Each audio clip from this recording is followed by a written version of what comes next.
Bien-aimés, aujourd'hui, nous allons parler des autels. Pour cela, nous allons prendre le livre de Juges, au chapitre 6. Nous allons lire du verset 1 au verset 4. On ne va pas lire tout le chapitre, on va lire quelques portions du chapitre. D'abord du verset 1 au verset 4. Je lis la parole de Dieu dans Juges 6 à partir du verset 1. Les enfants d'Israël firent ce qui déplaît à l'Éternel, et l'Éternel les livra entre les mains de Madian pendant 7 ans. La main de Madian fut puissante contre Israël. Pour échapper à Madian, les enfants d'Israël se retiraient dans les ravins de montagne, dans les cavernes et sur les rochers fortifiés. Quand Israël avait semé, Madian montait avec Amalek et les fils de l'Orient, et ils marchaient contre lui. Ils campaient en face de lui, détruisaient les productions du pays jusque vers Gaza, et ne laissaient en Israël ni vivre, ni brebis, ni bœufs, ni ânes. Amen. Amen. Nous allons lire du verset 10 au verset 16. Juges 6, verset 10. Je vous ai dit, je suis l'Éternel, votre Dieu. Vous ne craindrez point les dieux des Amoréens, dans le pays desquels vous habitez, mais vous n'avez point écouté ma voix. Puis vint l'ange de l'Éternel, et il s'assit sous les térébinthes d'Opra, qui appartenaient à Joas de la famille d'Abiézé. Gédéon, son fils, battait du froment au pressoir pour le mettre à l'abri de Madian. L'ange de l'Éternel lui apparut et lui dit, l'Éternel est avec toi, vaillant héros. Gédéon lui dit, ah, mon Seigneur, si l'Éternel est avec nous, pourquoi toutes ces choses nous sont-elles arrivées? Et où sont tous ces prodiges que nos pères nous racontent, quand ils disent, l'Éternel ne nous a-t-il pas fait monter hors d'Égypte? Maintenant l'Éternel nous abandonne et il nous livre entre les mains de Madian. L'Éternel se tourna vers lui et dit, va avec cette force que tu as et délivre Israël de la main de Madian. N'est-ce pas moi qui t'envoie? Gédéon lui dit, ah, mon Seigneur, avec quoi délivrerai-je Israël? Voici, ma famille est la plus pauvre en Manassé, et je suis le plus petit dans la maison de mon père. L'Éternel lui dit, mais je serai avec toi, et tu battras Madian comme un seul homme. Amen. Amen. Verset 25 à verset 26. Dans la même nuit, l'Éternel dit à Gédéon, prends le jeune taureau de ton père et un second taureau de 7 ans. Renverse l'autel de Baal qui est à ton père et abat le pieu sacré qui est dessus. Tu bâtiras ensuite et tu disposeras sur le haut de ce rocher un autel à l'Éternel ton Dieu. Tu prendras le second taureau et tu offriras un holocauste avec le bois de l'idole que tu auras abattu. Amen. Versets 29 à 30. Ils se dirent l'un à l'autre, qui a fait cela? Et ils s'informèrent et firent des recherches. On leur dit, c'est Gédéon, fils de Joas, qui a fait cela. Alors les gens de la ville dirent à Joas, fais sortir ton fils et qu'il meure, car il a renversé l'autel de Baal et abattu le pieu sacré qui était dessus. Amen. Bien-aimés, ce thème des autels est un thème très important. Quand le Seigneur m'a inspiré sur ce thème, j'ai lutté parce que c'est un thème qu'on ne traite pas comme ça. Il faut avoir du vécu pour parler des autels. Mais ça m'a réconforté parce que papa, dans ses directs cette semaine, a parlé un peu de ça. Donc je me suis dit, l'esprit est le même et nous allons parler des autels. Bien-aimés, au travers de ce passage, nous voyons le peuple d'Israël qui souffrait. Ils souffraient parce que quand ils travaillaient, ils ne pouvaient pas jouir de leurs fruits. Madian venait ravager, venait dévorer toute la production d'Israël. Israël ne pouvait pas jouir du travail de ses mains. Israël ne pouvait pas manger après avoir travaillé. Israël souffrait et il criait à Dieu. Bien-aimés, c'est ce qui arrive à beaucoup de nous aujourd'hui. Nous vivons pour travailler. Nous travaillons dur et nous n'arrivons pas à jouir du fruit de notre travail. Nous sommes confrontés à des difficultés terribles. Nous sommes combattus de toutes parts. Pourquoi nous vivons ces situations? Pourquoi les enfants d'Israël souffraient-ils autant? Au travers de ce passage de Juges 6, Dieu nous donne quelques pistes d'information. et que nous allons essayer de développer pour comprendre ce qui se passe dans la vie d'un enfant de Dieu. Pourquoi les enfants d'Israël souffraient, ils pleuraient, ils n'arrivaient pas à jouir du fruit de leur travail. Au verset 1 de Juge 6, Dieu nous dit que les enfants d'Israël firent ce qui déplaît à l'Éternel. Première réponse. Quand ils crient à Dieu pour savoir, Seigneur, pourquoi nous n'arrivons pas à jouir de ce que nous, du travail de notre main, Dieu leur répond, parce que vous avez fait ce qui me déplaît. Deuxième chose, Dieu leur dit, vous n'avez pas écouté ma voix. Et la troisième chose, Dieu dit, ce sont les autels de la maison de votre Père. Aujourd'hui, ce qui va nous intéresser, c'est le troisième point, la troisième réponse que Dieu a donnée au fait que les enfants de Dieu n'arrivaient pas à jouir de leur travail. Nous allons insister sur les autels. Bien sûr, le fait de désobéir, de ne pas écouter la voix de Dieu est très important, mais aujourd'hui, nous allons insister sur les autels. Pendant qu'Israël criait à Dieu, pendant que le peuple d'Israël pleurait pour demander l'intervention de Dieu, Dieu s'est choisi un jeune homme qui s'appelle Gédéon pour délivrer Israël de la main de Madian, de la main d'Amalek qui venait dévorer le fruit de sa production. Dieu a dit à Gédéon, je t'ai choisi pour faire mon œuvre, pour délivrer Israël. Mais Dieu dit à Gédéon, je t'ai choisi, tu es un vaillant héros. Va et renverse l'autel de Baal qui est dans la maison de ton père. Bien-aimé, Dieu confie une mission à Gédéon. Dieu dit, je suis avec toi. Tu es un vaillant héros. Mais avant d'aller faire ma mission, va d'abord dans la maison de ton père, renverse l'autel, renverse les sacrifices, renverse les idoles de la maison de ton père. Pourquoi Dieu demande à Gédéon d'aller d'abord dans la maison de son père pour renverser les idoles et les autels? Bien-aimé, l'idole, les autels de la maison de ton père, ce n'est pas Gédéon qui a planté les autels. C'est son père Joas qui a planté l'autel. Ce n'est pas Gédéon. Mais Dieu dit, va renverser l'autel que ton père a planté dans sa maison avant de pouvoir faire mon œuvre, avant de pouvoir accomplir ma mission. Si tu ne renverses pas l'autel de la maison de ton père, quel que soit le fait que j'ai dit que je suis avec toi, quel que soit le fait que je t'ai dit que tu es un vaillant héros, quel que soit le fait que je t'ai dit que tu vas triompher de Madian, cela ne va pas s'accomplir tant que l'autel qui est dans la maison de ton père n'est pas renversé. Et c'est toi qui dois le renverser, parce que c'est toi que j'ai choisi. Bien aimé, de la même manière, nous souffrons, nous n'arrivons pas à jouir des bénédictions et des promesses de Dieu parce que nous n'avons pas encore traité avec les autels de la maison de notre père ou de notre mère. Nous n'avons pas encore traité avec ces autels-là. Tant que ces autels-là ne sont pas renversés, détruits, bien-aimés, quelles que soient les grâces, les bénédictions, les promesses de Dieu, tu ne verras pas cela s'accomplir.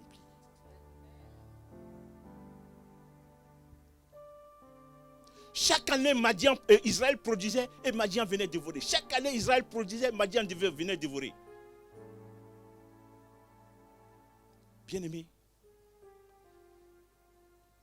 tu es un enfant de Dieu. Tu es fils de Dieu. Dieu t'a béni, Dieu t'a racheté, il t'a délivré de la puissance des ténèbres. Il y a beaucoup de promesses de bénédiction qui sont vers toi, qui sont sur toi. Mais si tu veux vraiment jouir de ces bénédictions, il faut d'abord que les autels de famille soient renversés et soient détruits. Bien-aimé, tu travailles, mais tu as toujours des problèmes. Tu as toujours des problèmes d'argent. Tu n'arrives pas à épargner. Tu es malade tout le temps. Tu es seul, tu veux te marier. Tu es marié, mais tu as tout le temps des problèmes dans ton foyer. Tu es marié, mais tu n'as pas d'enfant. Tu es dans le pays depuis plusieurs années, mais tu n'as pas de papier. Tu n'as pas de logement. Tu souffres comme Israël. Tu n'arrives pas à jouir des grâces et des bénédictions que Dieu t'a promis.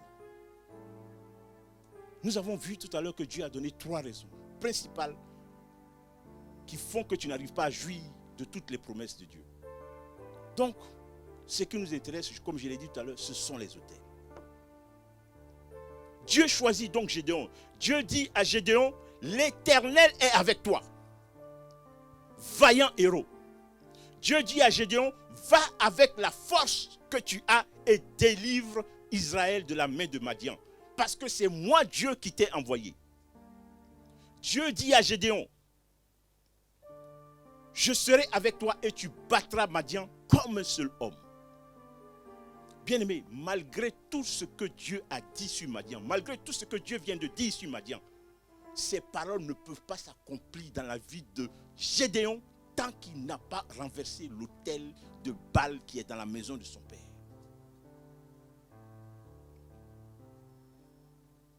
Bien-aimé, les autels bloquent la vie d'un enfant de Dieu. Les autels de famille, surtout les autels de famille. Bien-aimé, tant que tu n'as pas traité avec les autels de famille, tu vas gêner, tu vas faire tout ce que tu veux. Bien-aimé, ta vie, tu seras toujours réclamé, tu seras toujours combattu. C'est pour ça que Dieu lui-même, quand bien même il a fait des promesses vis-à-vis à Gédéon, devant Gédéon, Gédéon ne pouvait pas jouir de ces promesses de Dieu tant qu'il n'était pas allé renverser et détruire l'autel de Baal qui est dans la maison de son père Joas.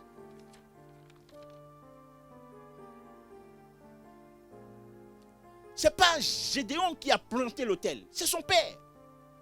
Mais Dieu dit que cet autel que ton père a planté réclame qu'on batte ta vie. Tant que tu n'as pas renversé cet autel, quoi que tu fasses, mes promesses ne pourront pas se manifester dans ta vie. Ce n'est pas Gédéon qui a planté, c'est son père. Tu n'as rien à voir avec ce que ton père t'a fait. Mais le monde spirituel est régi par des lois et des principes. C'est régi par des lois et des principes. Tu ne peux pas échapper tant que tu n'as pas traité avec les autels de famille.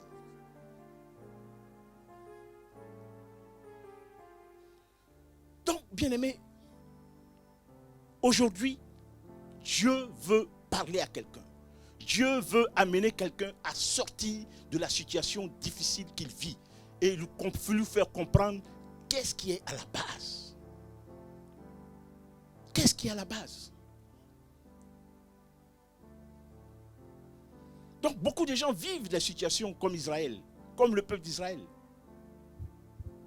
Mais cela vient de quoi? Cela vient des autels de famille. C'est ce que Dieu a dit. Cela vient des autels de famille. Parce que quand Dieu a dit à Gédéon, il dit va d'abord traiter avec l'autel. C'est vrai qu'il y a l'obéissance à la parole de Dieu, il y a l'obéissance à la voix de Dieu, mais Dieu dit va d'abord traiter avec les autels.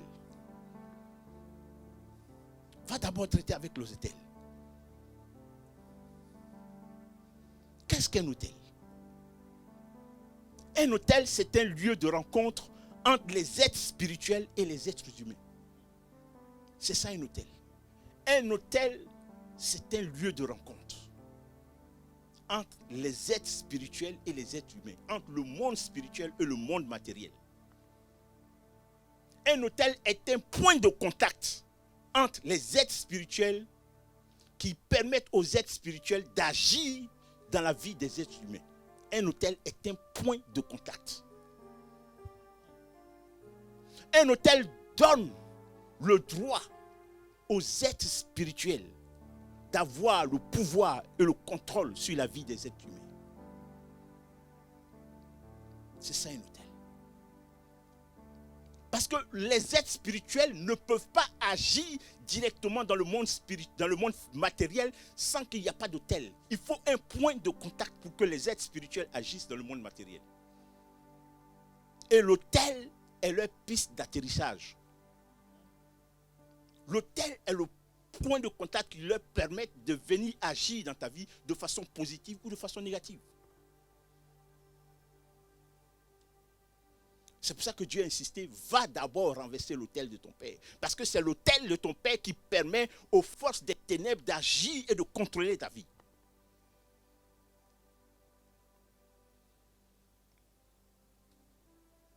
Quelle est donc la nature de l'autel?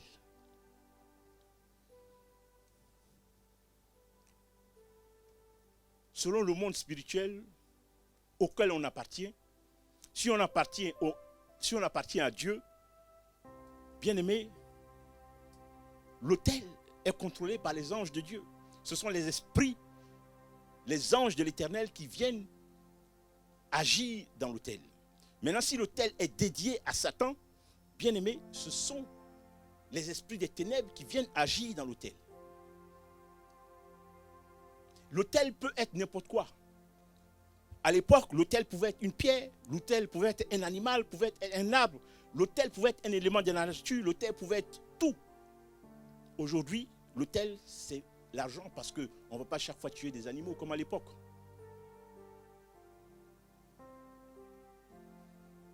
Bien aimé, quand un autel est dressé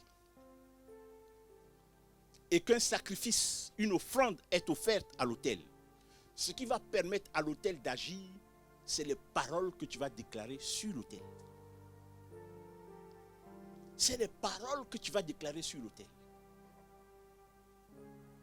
Tu ne sais pas les paroles des autels de la maison de ton père. Tu ne sais pas quelles paroles ont été déclarées dessus. Mais ces autres paroles qui ont été déclarées il y a plusieurs années, alors que tu n'étais même pas encore sur cette terre, agissent aujourd'hui encore dans ta vie.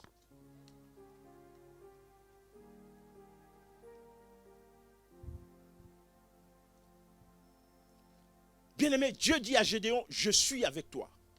C'est moi qui t'ai envoyé. Tu vas battre Madian comme un seul homme. C'est Dieu lui-même qui a parlé à Gédéon. C'est Dieu lui-même. Mais à cause de l'autel de la maison de son père, ces paroles ne peuvent pas s'accomplir dans la vie de Gédéon.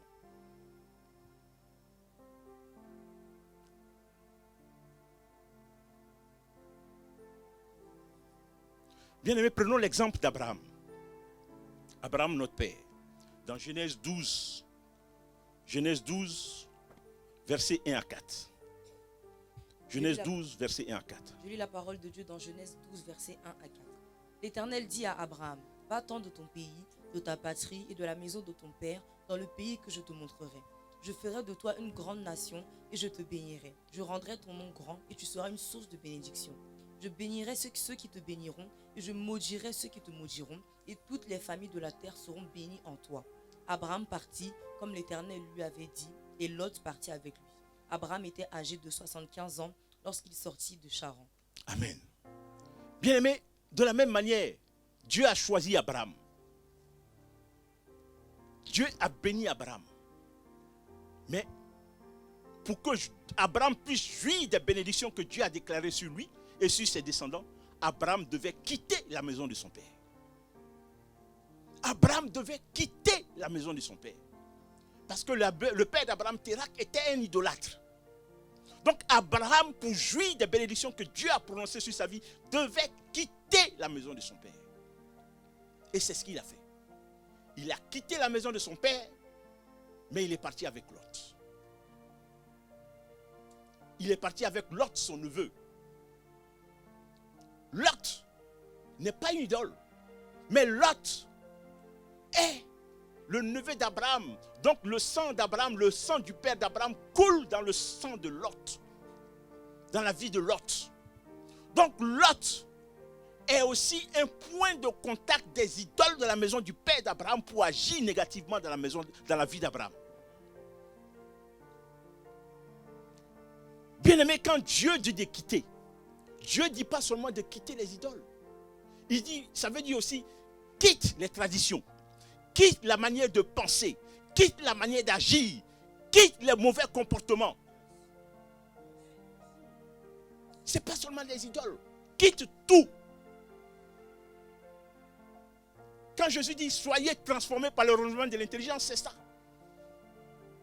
Tant que ton intelligence est encore formatée dans les idoles de famille, bien-aimé, rien ne peut agir dans ta vie.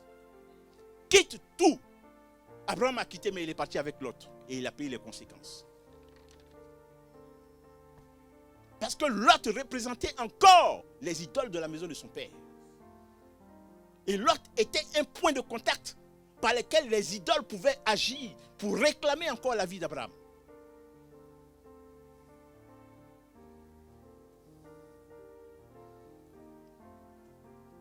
Bien-aimé, quand Dieu dit de quitter, c'est de quitter tout.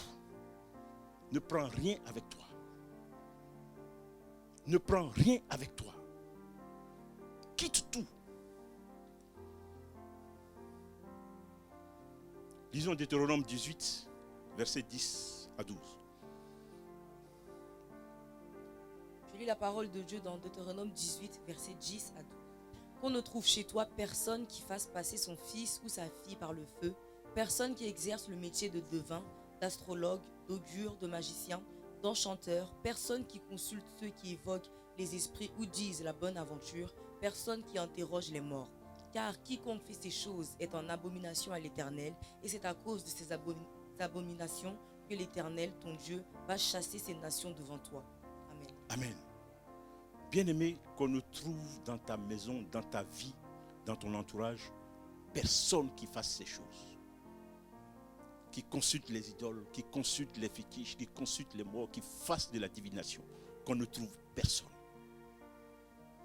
Bien-aimés, nous faisons rentrer dans notre vie, dans notre maison, des personnes que nous ne connaissons pas. Même si c'est ton frère, même si c'est ta soeur, même si c'est ton sang. Fais attention. Fais attention. Si tu remarques, ta vie était peut-être paisible avant. Mais un jour, tu as fait rentrer un parent. Un jour, tu as fait rentrer une connaissance dans ta vie, dans ta maison, dans ton intimité. Et depuis ces jours-là, les problèmes ont commencé à venir dans ta vie. Amen. Depuis ces jours-là, ta vie a commencé à être mélangée. Ta maison a commencé à être mélangée. Ton foyer a commencé à être mélangé. La bagarre qu'il n'y avait pas a commencé à naître. Parce que tu as fait rentrer quelqu'un qui est un point de contact des idoles qui réclament ta vie et qui combattent ta destinée. Amen. Tu as ouvert une porte.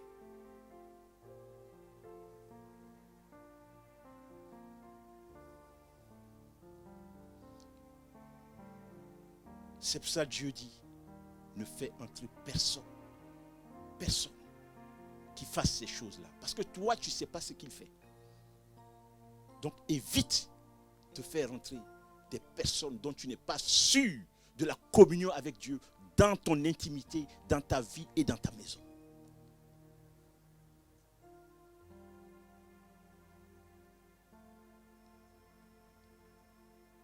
Qui est dans ta maison? Qui fréquentes-tu? Qui as-tu fait entrer dans ton intimité?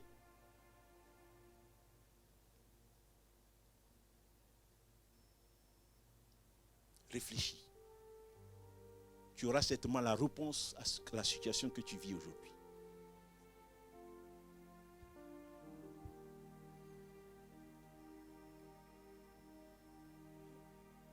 Abraham a fait rentrer Lot. Les promesses que Dieu a dites à Abraham ne se sont pas accomplies. Les promesses que Dieu a dites à Abraham ont commencé à s'accomplir lorsque Abraham s'est séparé de Lot. Ce jour-là, Dieu a dit à Abraham, regarde maintenant. Si tu peux compter les étoiles qui sont dans les cieux, regarde maintenant, parcours le pays et possède maintenant tes grâces et tes bénédictions. C'est quand Lot est parti de la vie d'Abraham que les bénédictions d'Abraham ont commencé à s'accomplir dans sa vie. Lot était un point de contact des idoles de la maison du père d'Abraham. Bien-aimé, Abraham, bien qu'il était choisi par Dieu, N'oublions pas qu'Abraham a épousé sa sœur. Sa sœur, qui est devenue sa femme. Abraham a épousé sa sœur. C'est un inceste.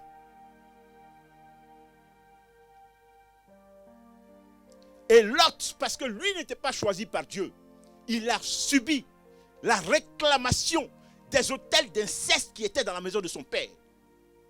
Parce qu'au final, les filles de Lot sont venues coucher avec leur père Lot.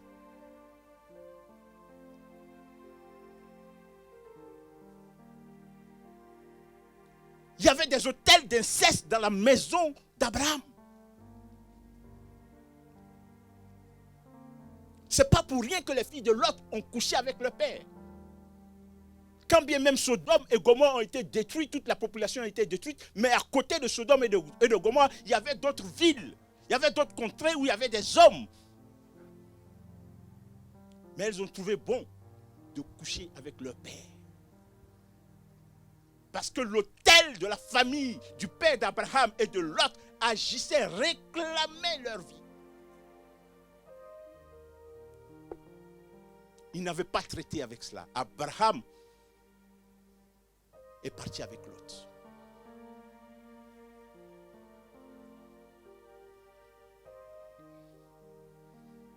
L'autel parle. L'autel réclame. L'autel accuse. L'autel condamne.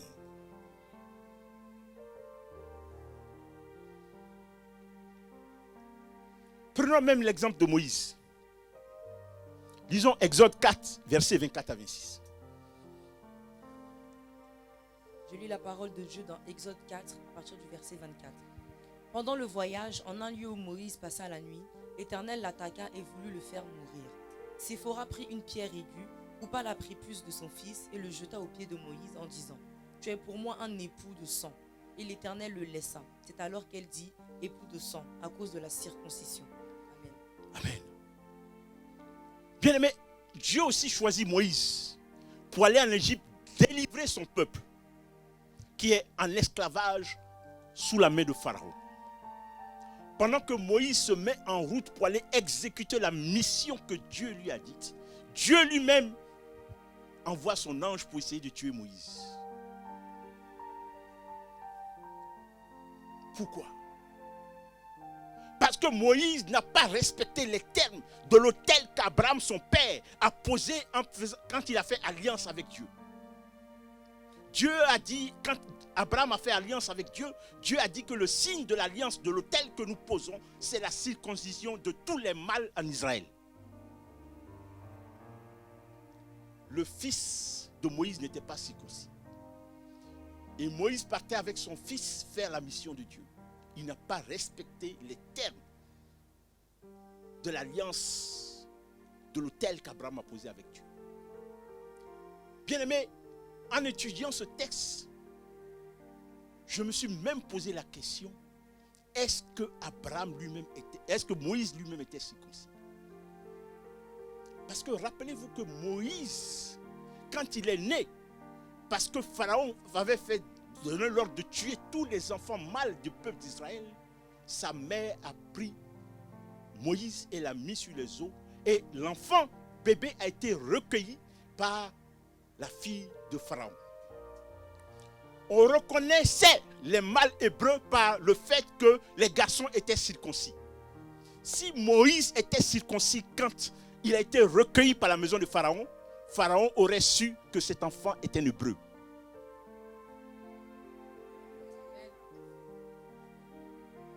Pharaon aurait su que c'était un hébreu.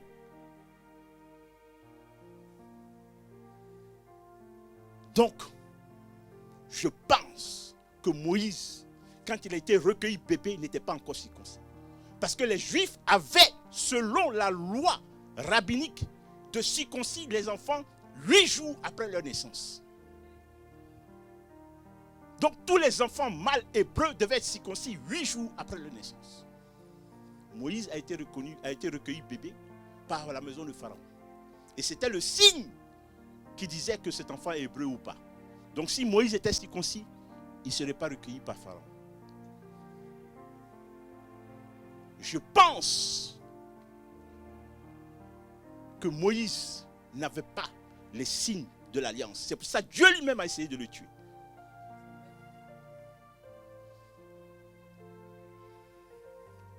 Bien aimé, l'autel.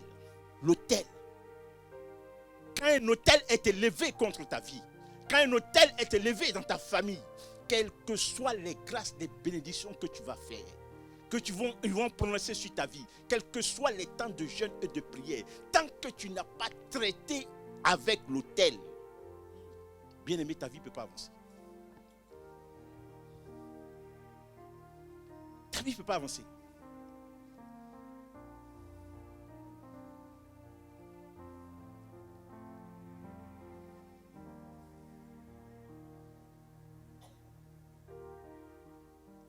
Maintenant, voyons un peu l'importance des paroles qui sont proclamées par l'autel. Parce que je venais de dire tout à l'heure que l'autel a une valeur, une puissance par rapport aux paroles qui sont prononcées sur l'autel. Allons-y dans Jérémie 35, versets 5 à 10. Jérémie 35, versets 5 à 10. Je lis la parole de Dieu dans Jérémie 35, versets 5 à 10. Je mis devant les fils de la maison des Récabites des coupes pleines de vin et des calices, et je leur dis, buvez du vin. Mais ils répondirent, nous ne buvons pas de vin, car Jonadab, fils de Récab, notre père, nous a donné cet ordre. Vous ne boirez jamais de vin, ni vous, ni vos fils, et vous ne bâtirez point de maison, vous ne sèmerez aucune semence, vous ne planterez point de vigne, et vous n'en posséderez point, mais vous habiterez sous des tentes toute votre vie, afin que vous viviez longtemps dans le pays où vous êtes étrangers. Nous obéissons à tout ce que nous a prescrit Jonadab, fils de Récab, notre père. Nous ne buvons pas de vin pendant toute notre vie. Nous, nos femmes, nos fils et nos filles. Nous ne bâtissons point de maison pour nos demeures et nous ne possédons ni vignes, ni champs, ni terre ensemencée. Nous habitons sous des tentes et nous suivons et pratiquons tout ce que nous a prescrit Jonadab, notre père. Amen. Bien-aimé, ce passage nous parle des Récabites. Les Récabites, c'est un peuple qui vivait avec Israël en Israël. Les Récabites sont les descendants du beau-père de Moïse qui est Jéthro.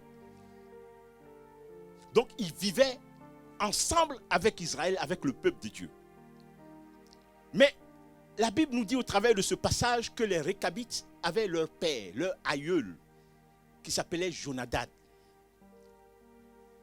Quand Jérémie convoque les Récabites sous l'ordonnance de Dieu pour tester leur fidélité, Jonadab, qui a prononcé ces paroles sur ses descendants, les Récabites, était mort il y a plus de 200 ans.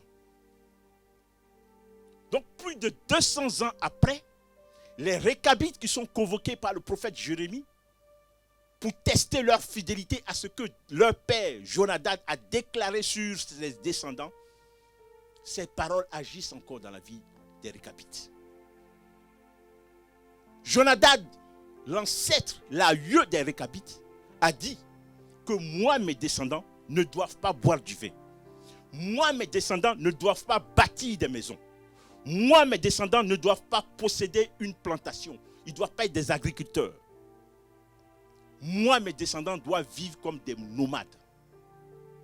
C'est ce que Jonadab, leur ancêtre, a dit il y a plus de 200 ans, plus de 200 ans auparavant.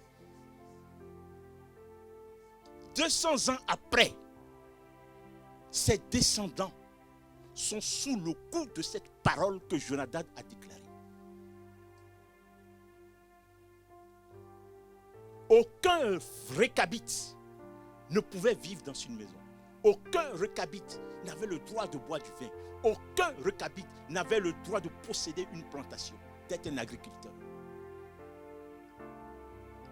Parce que c'est une parole qui a été déclarée sur un autel.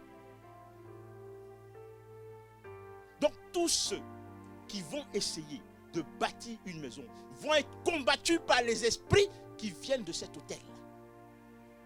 Tous ceux qui vont se mettre à boire du vin vont être combattus.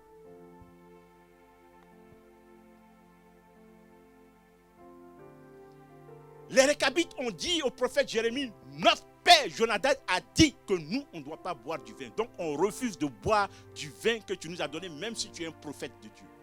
même si c'est Dieu qui t'a dit, nous on refuse. Parce que notre père Jonadab a dit que nous, ses enfants, on ne doit pas boire du vin.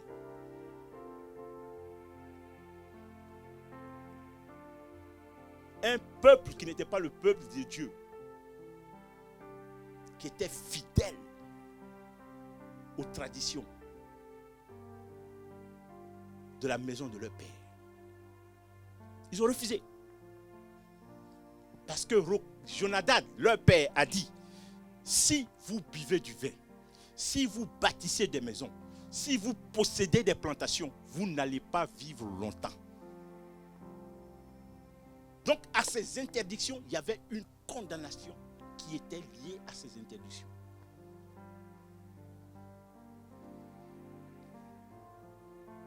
Donc ces paroles qui ont été prononcées plus de 200 ans auparavant agissaient encore dans la vie des Récabites.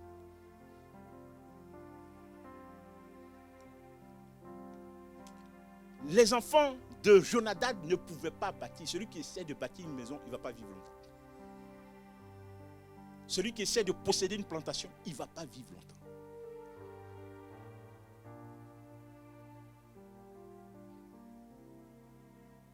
Bien-aimé, qu'est-ce qui a été prononcé sur ta vie? Qu'est-ce que tes parents, tes aïeux ont déclaré sur leurs descendants? Il y en a, on a déclaré que dans cette famille, personne ne va se marier. Donc le mariage oublié. Vous allez vivre avec des gens, vous allez faire des enfants, mais quand il va arriver le moment de se marier, vous serez combattus.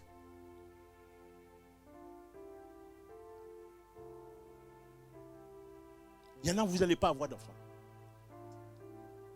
Au moment d'avoir des enfants, vous allez avoir toutes sortes de maladies. Les fibromes, les myomes, les qui vont t'empêcher d'avoir des enfants.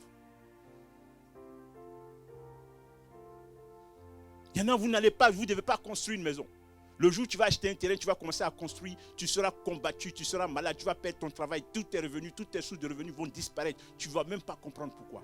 Parce qu'il y a un autel qui a été fait et des paroles ont été déclarées sur cet autel.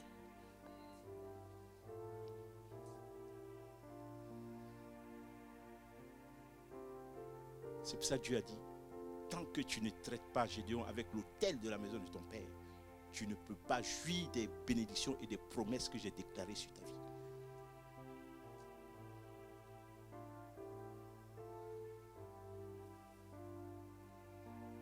Qu'est-ce qui a été dit sur ta vie? Qu'est-ce qui a été déclaré sur ta vie?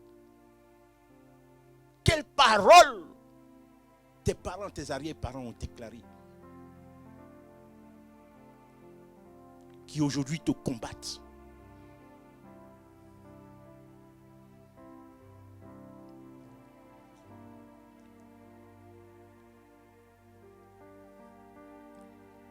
Nous allons avancer.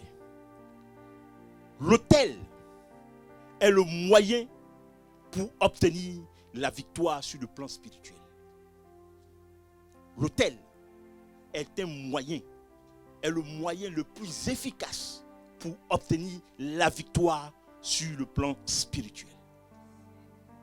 Lisons Nombre 22, versets 6 à 12. Je lis la parole de Dieu dans Nombre 22, versets 6 à 12. Viens, je te prie, maudis-moi ce peuple, car il est plus puissant que moi.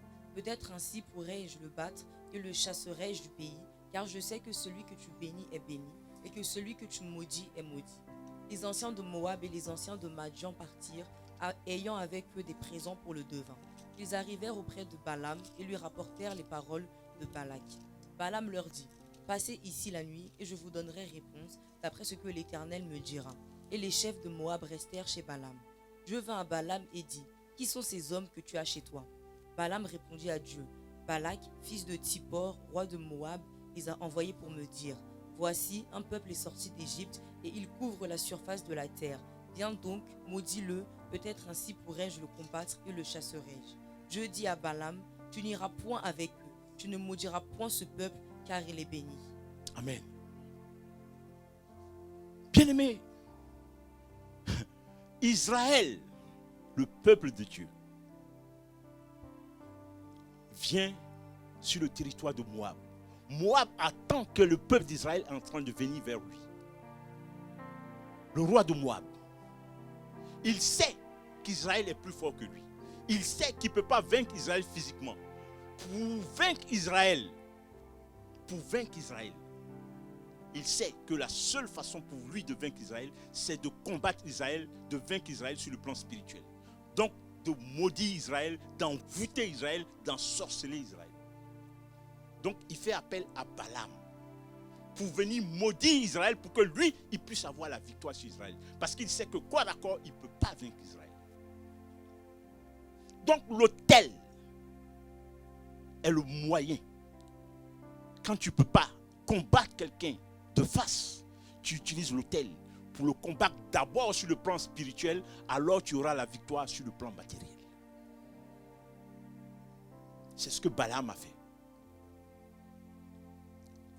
Balaam est venu pour maudire Israël afin que Balak puisse vaincre Israël. Balaam est venu pour ensorceler, pour envoûter Israël afin que Balak puisse vaincre Israël.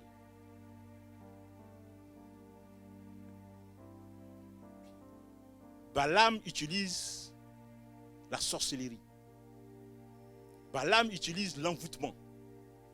Balaam utilise l'enchantement.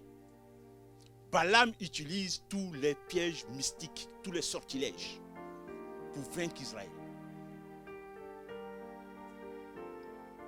Mais malheureusement pour lui, il n'a pas pu vaincre Israël.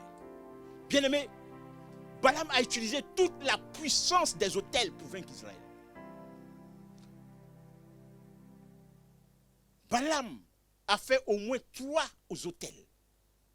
Et sur les autels qu'il a fait, chaque fois sur un autel,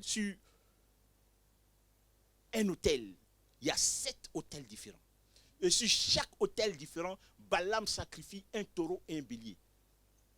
Un taureau et un bélier. 7 fois pendant au moins 3 fois. Donc il a utilisé au moins 23 animaux pour faire le sacrifice des autels pour vaincre Israël. Mais ça n'a pas marché. Pourquoi ça n'a pas marché? Alors que nous venons de voir que l'autel est le moyen pour combattre, pour avoir la victoire sur le plan spirituel. Quand tu as la victoire sur le plan spirituel, sur le plan physique, ce n'est qu'une formalité. Mais sur le plan spirituel, Dieu a bloqué. Dieu a bloqué.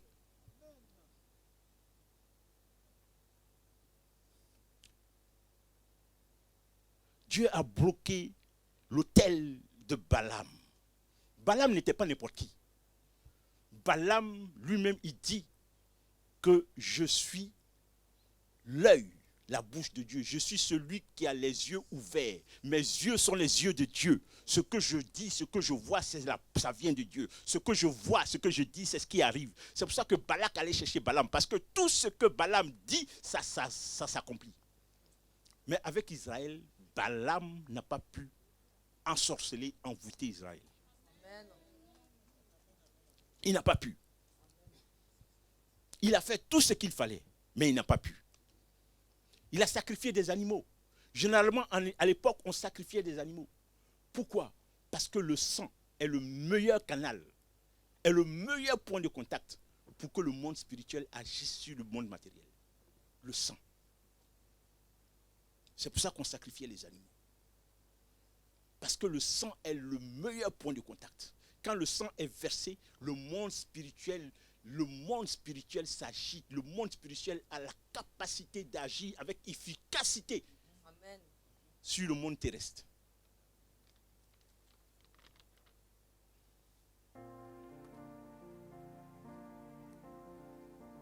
Regardons, papa en a parlé dans son direct de vendredi. On va reprendre ça dans 2 Chroniques 3, verset 27. Je lis la 2 Chroniques 3, verset 27. Verset 27. Ça s'arrête à 17. Ok. C'est ça, hein? Oui. 27. C'est 27. Toi, ça t'arrête à 17 chez toi? Ah bon. Bon. D'accord, c'est pas grave. Ouais, la Bible va plus loin. Mais dans 2 Chroniques 3, le roi de Moab, qui était combattu par Israël, Dieu avait dit à Israël qu'il donnait la victoire, à Israël sur Moab. Dieu a dit à Israël que va, tu combattras Moab, tu vas vaincre Moab. Quand Israël a commencé à posséder tout le territoire de Moab, le roi de Moab,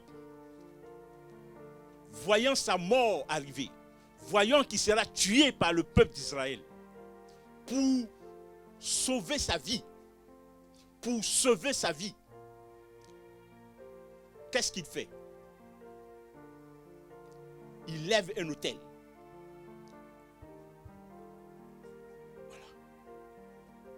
Voilà, 2 Rois 3, 27. On va lire.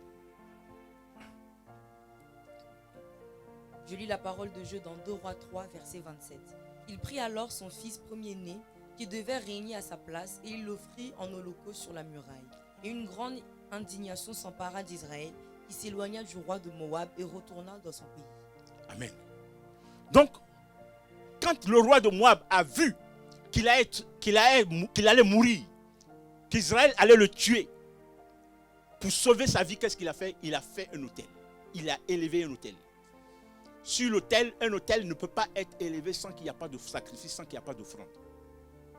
Donc l'offrande de l'autel, c'est son fils. Le sang de son fils, qu'il a égorgé son fils pour sauver lui sa vie. Bien aimé, quand il a élevé cet autel, bien que Dieu ait dit à Israël que tu vas vaincre Moab, tu vas détruire Moab, je te donne Moab en possession.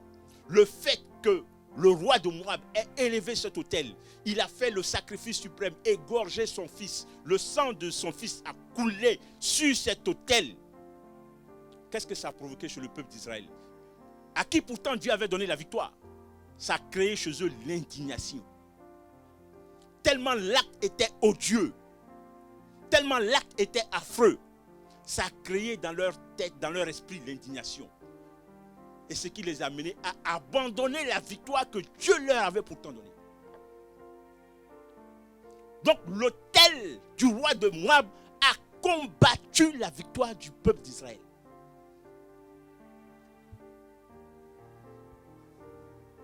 L'autel que le roi de Moab a dressé. Quand bien même Dieu avait donné la victoire à Israël. C'est pour vous dire que, bien aimé, l'autel n'est pas n'importe quoi. Quand Dieu dit, va d'abord renverser les autels de la maison de mon père, de ton père, c'est parce que l'autel a une force et a une puissance qui te combattront tous les jours de ta vie tant que tu n'as pas traité définitivement avec l'autel.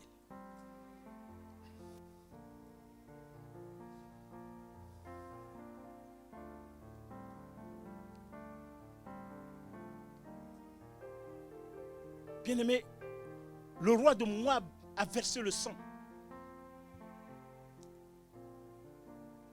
Ce qui a permis aux forces des ténèbres, à une armée de démons, de venir à son secours pour lui épargner sa vie. Parce qu'il a donné la vie de son fils en sacrifice, en holocauste.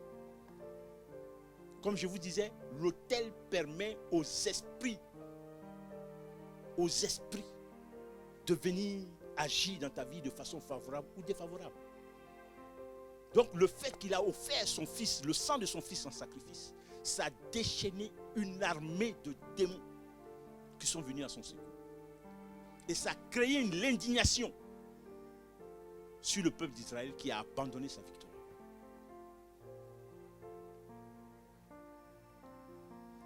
Devant l'autel de Moab, Israël devait-il fuir? Devait-il abandonner sa victoire? Qu'est-ce qu'Israël devait faire devant l'autel de Moab? Lisons 1 Roi 13, versets 1 à 5. 1 Roi 13, versets 1 à 5. 1 Roi 13. Je lis la parole de Dieu dans 1 Roi 13, versets 1 à 5.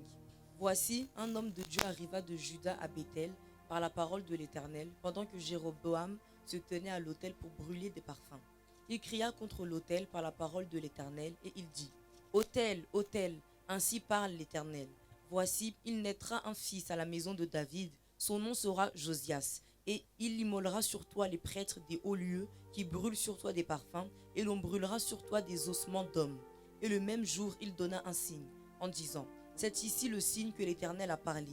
Voici, l'autel se fendra, et la cendre qui est au-dessus sera répandue. » Lorsque le roi entendit la parole que l'homme de Dieu avait crié contre l'autel de Béthel, il avança la main de dessus l'autel en disant, « Saisissez-le. » Et la main de Jéroboam avait étendu contre lui de vin sèche, et il ne put la ramener à soi.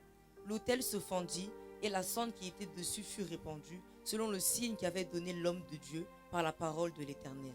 Amen. Amen. Bien-aimé, ici, Jéroboam, roi d'Israël, qui lui ne faisait pas la volonté de Dieu. Parce que le roi de Juda voulait inviter tout Israël à venir adorer Dieu à Jérusalem, à élever un autel pour amener le peuple d'Israël à se détourner de Dieu, à ne pas aller adorer Dieu à Jérusalem. Et sur l'autel que lui, il a élevé pour empêcher le peuple de Dieu à aller adorer Dieu à Jérusalem, il a commencé à offrir des parfums en sacrifice. Alors Dieu a envoyé son serviteur, un prophète, pour aller parler contre l'autel que Jéroboam était en train d'élever pour empêcher le peuple de Dieu à adorer Dieu. Donc devant l'autel de Moab que Moab a dressé, le roi de Moab a dressé contre le peuple d'Israël pour sauver sa vie, le peuple d'Israël ne devait pas fuir, il devait parler contre l'autel qui a été élevé contre lui. Amen. Quand un autel est élevé contre toi, tu as le devoir et le droit de parler contre l'autel. Parler, mais pas ta parole, pas ce qui vient de toi. Parler la parole de Dieu à l'autel.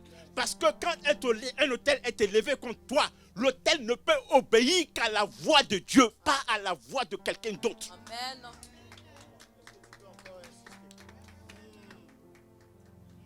L'autel obéit qu'à la voix de Dieu. Donc quand ton autel est élevé contre ta vie, contre ta destinée, contre ton mariage, contre ton foyer, contre ton travail, contre la vie de tes enfants, contre ton élévation, parle contre l'autel avec la parole de Dieu. Combat l'autel avec la parole de Dieu. Amen.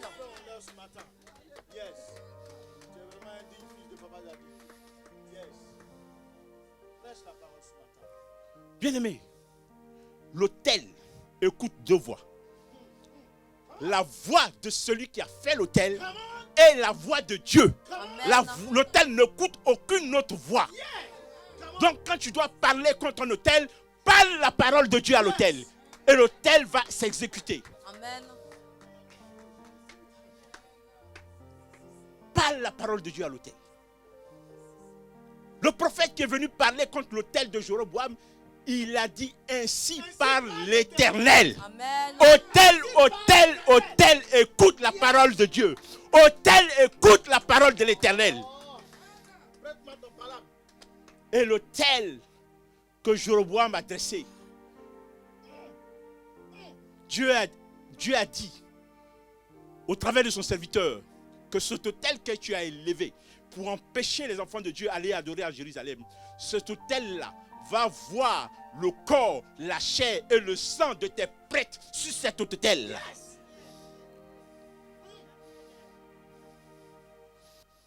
Bien-aimé, l'autel est une arme destructrice pour les enfants de Dieu.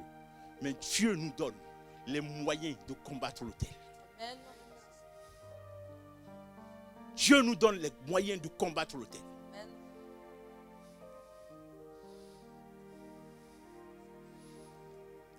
Revenons à Balaam.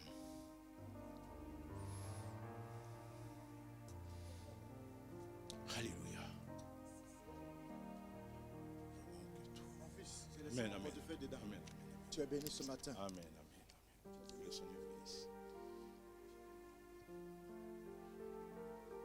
Bien-aimé, les autels que Balaam a élevés contre le peuple d'Israël, pour maudire Israël, pour envoûter Israël n'ont pas marché. Pourquoi ces autels n'ont pas marché? Pourquoi ces autels n'ont pas marché? Le peuple de Dieu, c'est vrai, l'autel a une puissance, l'autel a une force dévastatrice. Quand l'autel de famille est élevé contre toi, bien-aimé, j'ai dit que tant que tu ne traites pas avec ces autels-là, tu ne peux pas avoir la main de Dieu dans ta vie. Mais voyons pourquoi Dieu a fermé le ciel aux autels de Balaam contre Israël. Allons-y dans Nombre, chapitre 22, verset 12. Je lis la parole de Dieu dans Nombre 22, verset 12. Dieu dit à Balaam, tu n'iras point avec eux, tu ne maudiras point ce peuple, car il est béni. Amen. Amen. Bien-aimé, en tant qu'enfant de Dieu, en tant que chrétien ayant accepté le Seigneur Jésus comme sauveur et Seigneur, dans ton cœur, Dieu t'a béni. Tu es béni de Dieu. Dieu t'a béni de toutes sortes de bénédictions spirituelles dans les lieux célestes en Jésus-Christ. Tu es déjà béni dans les lieux célestes. C'est le ciel qui contrôle la terre. C'est les mondes spirituels qui contrôlent le monde terrestre. Donc Dieu t'a déjà béni en Jésus-Christ dans les lieux célestes. Donc le ciel est déjà fermé pour toutes sortes de malédictions qui seront prononcées dans les lieux célestes à ton endroit. Sur ta tête, le ciel est fermé pour toutes sortes de malédictions qui seront prononcées dans ta vie. Amen. C'est pour ça que Balaam n'a pas pu maudire Israël.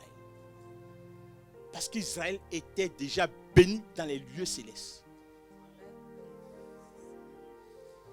Nombre 23, verset 23. Je lis la parole de Dieu dans Nombre 23, verset 23. L'enchantement ne peut rien contre Jacob, ni la divination contre Israël. Au Amen. temps marqué, il sera dit à Jacob et à Israël quelle est l'œuvre de Dieu. Amen.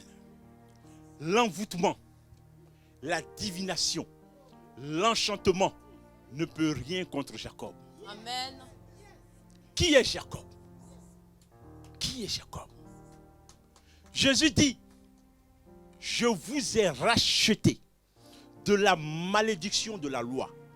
Je suis devenu moi-même malédiction pour toi.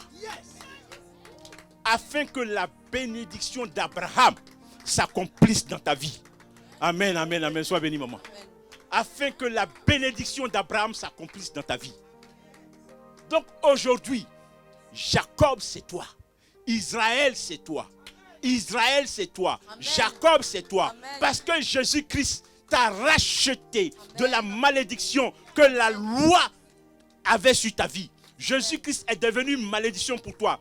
Tu es devenu, à cause de ce que Jésus a pris ta malédiction, tu es devenu fils d'Abraham. Tu es devenu Jacob. Amen. Tu es Jacob. Amen.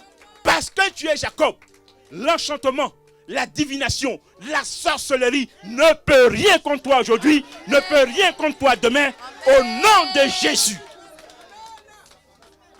Amen.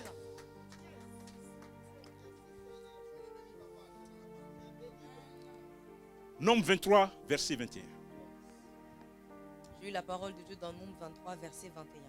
Il n'aperçoit point d'iniquité en Jacob, il ne voit point d'injustice en Israël. L'Éternel, son Dieu, est avec lui. Il est son roi, l'objet de son allégresse. Amen. Pourquoi Dieu n'a pas permis que Balaam puisse maudire, puisse envoûter, puisse ensorceler Israël? Dieu dit, je ne vois point d'iniquité en Israël. Je ne vois point d'iniquité en Jacob. Je ne vois point d'injustice en Jacob. Amen.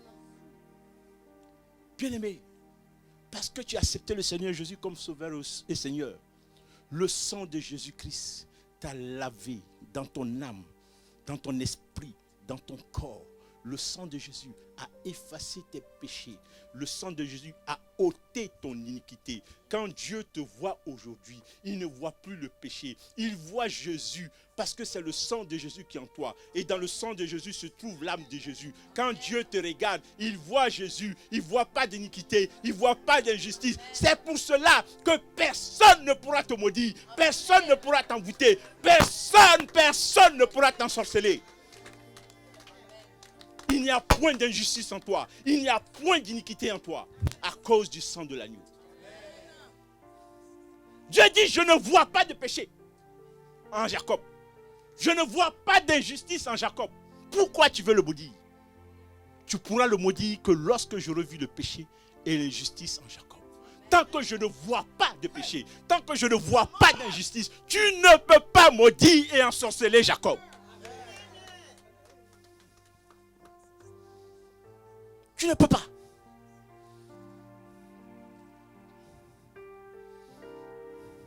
Alléluia.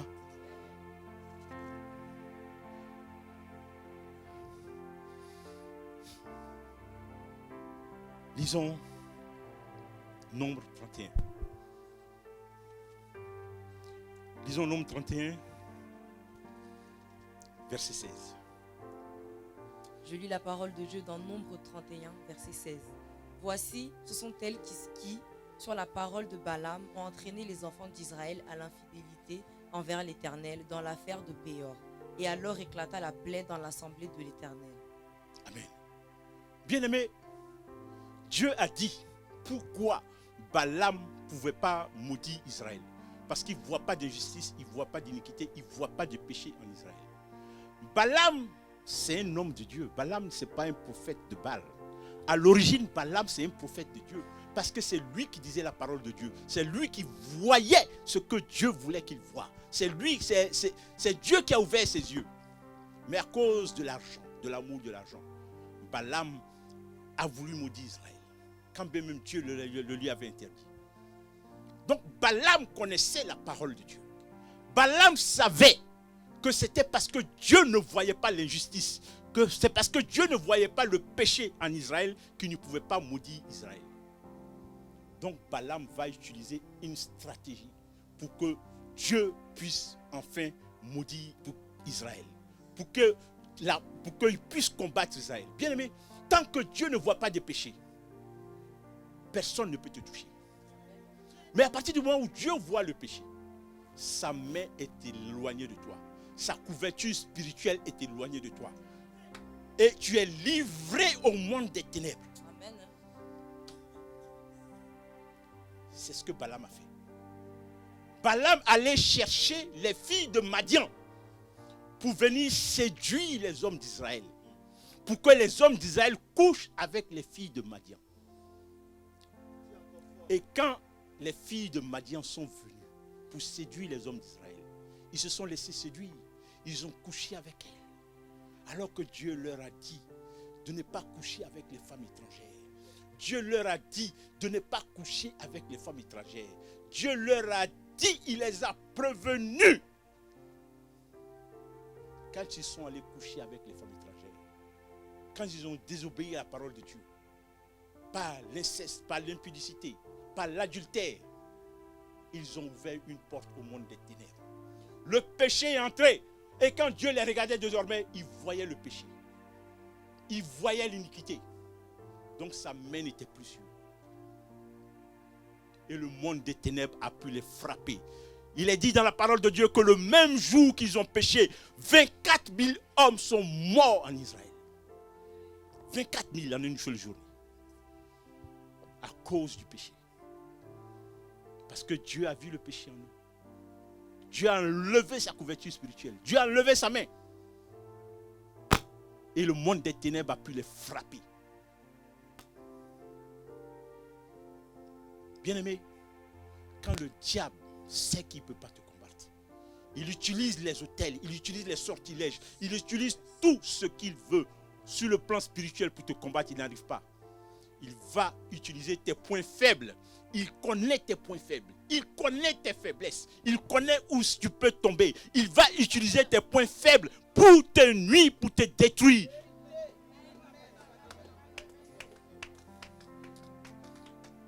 Le diable va utiliser tes points faibles pour te détruire. Ça peut être la colère. Ça peut être le vol. Ça peut être le mensonge. Ça peut être l'adultère. Ça peut être l'impudicité. Ça peut être les rancunes. Ça peut être les calomnies. Le diable connaît ton point faible. Et c'est ce qu'il va utiliser pour te combattre, pour que la main de Dieu s'enlève de toi, pour que Dieu voie le péché dans ta vie.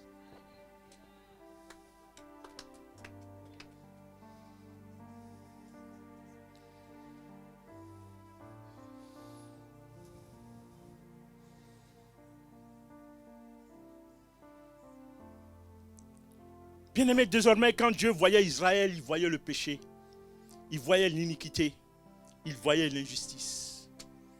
C'est pour ça que l'Israël a pu être combattu, Balaam a pu vaincre Israël.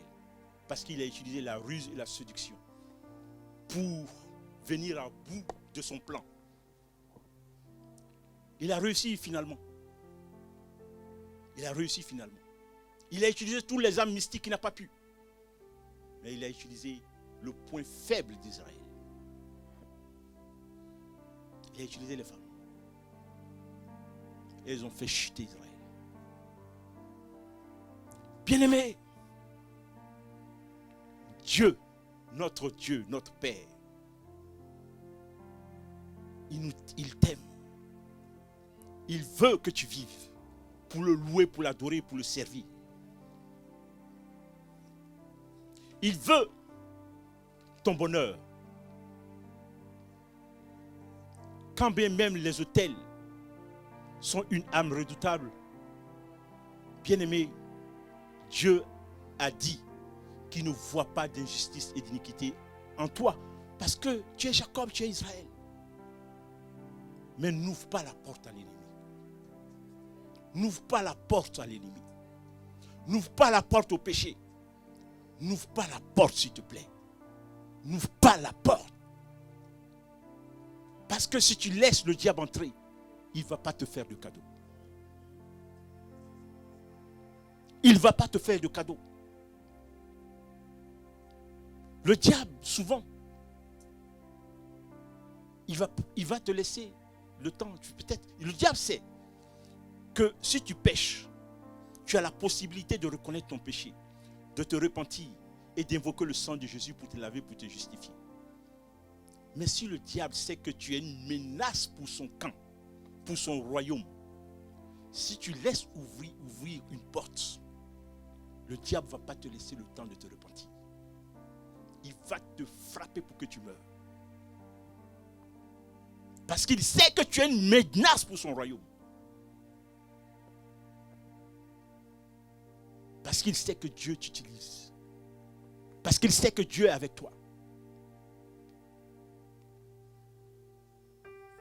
Si tu as ouvert une porte à l'ennemi ce matin, répands-toi. Demande pardon au Seigneur. Invoque le sang de Jésus pour qu'il te justifie, pour qu'il te pardonne. Afin que Dieu ne voie plus le péché dans ta vie. Et que la porte se referme. Pour que la couverture spirituelle de ton Dieu et la main de Dieu repose sur ta vie pour te protéger de tous les autels de Baal.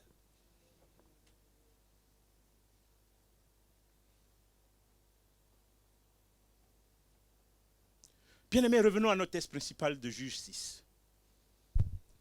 Nous avons vu que Dieu a choisi Gédéon pour accomplir son œuvre malgré les promesses de Dieu à Gédéon. Bien-aimé, Gédéon ne pouvait pas jouir des bénédictions de Dieu tant qu'il n'avait pas renversé et détruit les autels de Baal de la maison de son père. Bien-aimé, beaucoup de problèmes que nous traversons, les attaques, la pauvreté, la maladie, la stérilité, le chômage, le célibat, sont dus à des autels de famille. Les maladies qu'on dit incurables, héréditaires, sont dues à des autels de famille.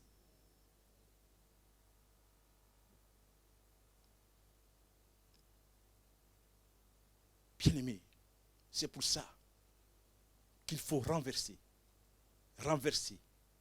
de façon avec force et immédiatement les autels de famille qui combattent ta vie et ta destinée. Mais bien aimé, il n'est pas donné à tout le monde. C'est vrai qu'il faut détruire les autels de famille. C'est vrai qu'il faut renverser les autels de famille.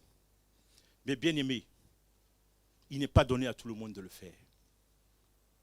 Il faut être spirituellement assis, spirituellement élevé pour renverser les autels de famille.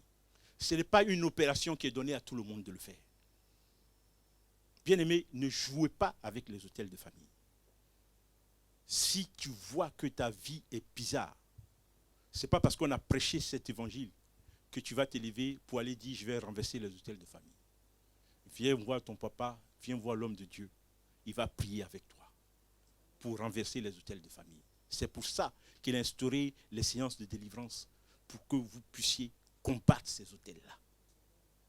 Parce que les autels de famille, bien aimés, sont dangereux. Je vous l'ai dit tout à l'heure. Lisons Juge, versets 29 à 30.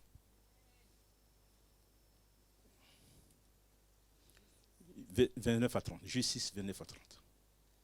Je lis la parole de Dieu dans Juge 6, versets 29 à 30.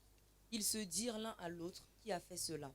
Et ils s'informèrent et firent des recherches. On leur dit, c'est Gédéon, fils de Joas, qui a fait cela.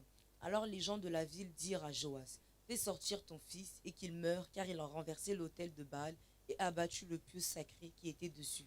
Amen. Quand Gédéon allait renverser l'autel de Baal de la maison de son père,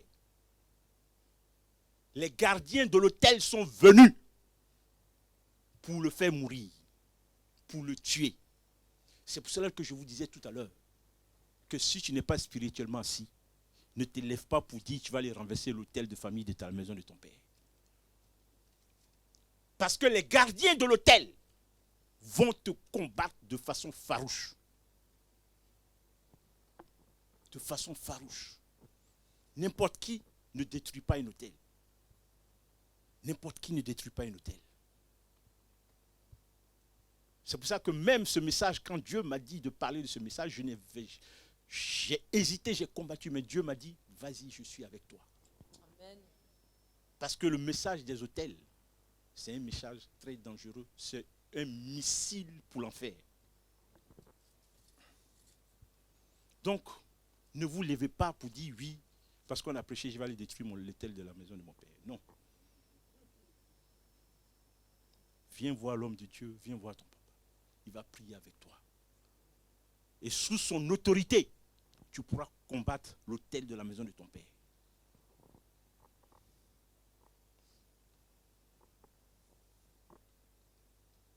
Bien-aimé,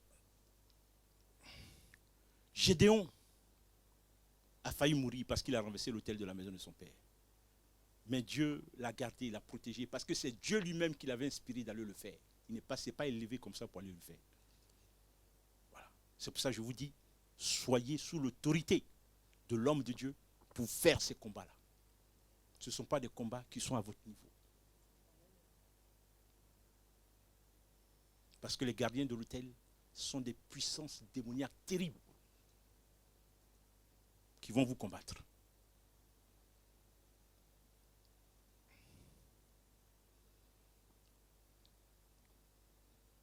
Bien-aimé, quand tu renverses l'autel, il ne faut pas laisser le lieu vide. Et nous allons, dans Juge 6, le verset 26, nous allons lire le verset 26. Le verset 26. Tu bâtiras ensuite et tu disposeras sur le haut de ce rocher un autel à l'Éternel ton Dieu. Tu prendras le second taureau et tu offriras un holocauste avec le bois de l'idole que tu auras abattu. Amen. Donc quand tu détruis l'autel de la maison de ton père, il ne faut pas laisser l'endroit vide. Il faut construire à la place de l'autel diabolique qui a été détruit. Il faut poser un autel à la gloire de Dieu, à la gloire de l'Éternel.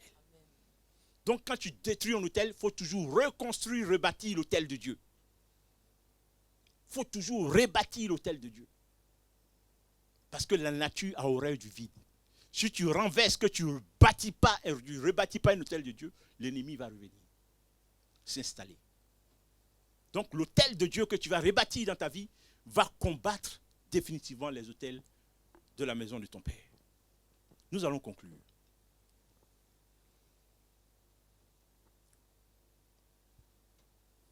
Bien-aimés, En résumé, la sorcellerie, l'envoûtement, l'enchantement, la divination ne peuvent rien contre un enfant de Dieu, contre un chrétien.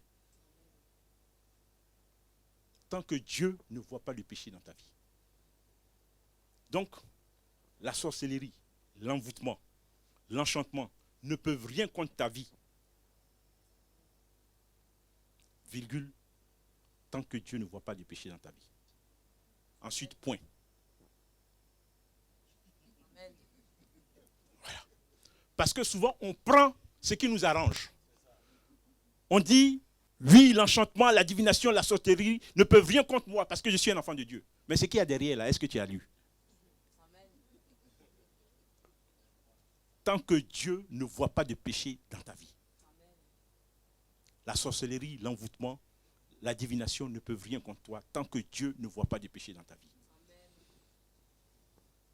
C'est le péché qui permet à la sorcellerie et l'envoûtement d'agir de façon négative dans ta vie. Par contre, les autels de famille, pour que les autels de famille puissent agir dans ta vie, ce n'est pas conditionné par ta vie de sanctification. Non. Les autels de famille, que tu vives dans la sanctification ou pas, agissent dans ta vie. Tant que tu n'as pas traité avec eux. Tant que tu n'as pas traité avec eux. Nous avons vu dans tous les exemples que nous avons pris depuis Abraham, Moïse, Jacob, que tant qu'ils n'avaient pas traité avec les autels, ils étaient réclamés. Quand bien même ils étaient serviteurs de Dieu. Donc tant que l'autel n'est pas renversé, que tu vives dans la sanctification, que tu passes ton temps à jeûner, bien-aimé, l'autel va te réclamer. Donc l'autel, il faut le détruire, il faut le combattre, il faut le renverser pour que ta vie puisse être libérée. Ce n'est pas ta sanctification qui va faire tomber l'autel. Ce n'est pas tes jeûnes qui vont faire tomber l'autel. C'est renverser. Et pour renverser, ce n'est pas que tu vas venir prendre un bois et puis renverser l'autel. C'est un processus de prière, de parole, de proclamation qui doivent être faites sous l'autorité de l'homme de Dieu.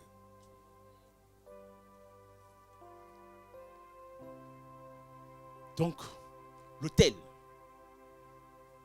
c'est ce qui combat ta vie. L'autel de famille, c'est ce qui fait que ta vie est bouleversée. C'est ce qui fait que tu ne peux pas posséder tes grâces et tes bénédictions. C'est ce qui te réclame jour et nuit. C'est parce que, Seigneur, tu ne sais pas ce que tes aïeux, ce que tes parents, tes grands-parents ont déclaré sur ta vie, sur la vie de leurs descendants. Nous avons vu avec les Récabites ce que Jonadab a déclaré 200 ans auparavant et qui agit encore aujourd'hui dans leur vie. Toi, qu'est-ce qui a été déclaré sur ta vie? Quel autel a été posé par tes parents qui aujourd'hui te font souffrir, qui aujourd'hui te combattent, qui aujourd'hui te font que tu ne peux pas rire, tu es tout en train de pleurer? Bien-aimé, avec Dieu, une bénédiction n'est pas acquise de façon définitive. Dieu peut te bénir aujourd'hui, mais si demain tu retournes dans le péché, ta bénédiction va partir. Ce qu'il t'a donné, il va t'arracher.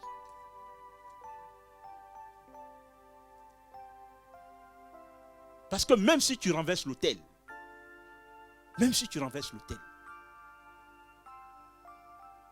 et que tu commences à vivre une vie qui ne glorifie pas le nom de Dieu, l'autel est parti. Mais si la main de Dieu n'est pas sur toi, si la couverture spirituelle de Dieu n'est pas sur toi, si Dieu n'a pas fermé les cieux sur ta vie, bien-aimé, l'autel va continuer à te réclamer.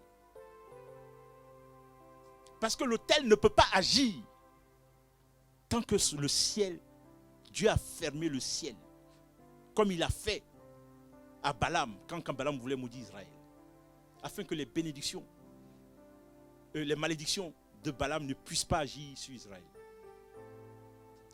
Donc, bien-aimé, traite avec l'autel de la maison de ton Père. Traite avec l'autel de la maison de ta mère. Parce que c'est ce qui te combat. C'est ce qui te combat. Même quand nous prenons par exemple l'exemple de Jabet. Jabet, ce personnage de la Bible. Son nom qui signifie douleur. Sa mère l'appelle douleur parce que sa grossesse a été douloureuse. Elle l'appelle douleur. Jabet, ça veut dire douleur. Quand on dit Jabet, on dit douleur. Quand on veut l'appeler, on l'appelle douleur. Quand on veut l'appeler, on l'appelle douleur. Quand on veut l'appeler, on l'appelle douleur. Donc la douleur est attachée à sa vie. La souffrance est attachée à sa vie. Il ne pouvait rien faire. Il ne pouvait pas connaître le bonheur parce que la souffrance, la douleur a été attachée à sa vie. Parce que c'est ce que sa mère a déclaré sur lui. Quelle est l'origine de ton nom? Que veut dire ton nom? Qu'est-ce qu'on a dit sur toi? Tout cela s'agit. Aujourd'hui, le Seigneur, je crois que le Seigneur voulait parler au cœur de quelqu'un. Le Seigneur voulait aider quelqu'un à sortir de la situation qu'il traverse. Que le Seigneur vous bénisse.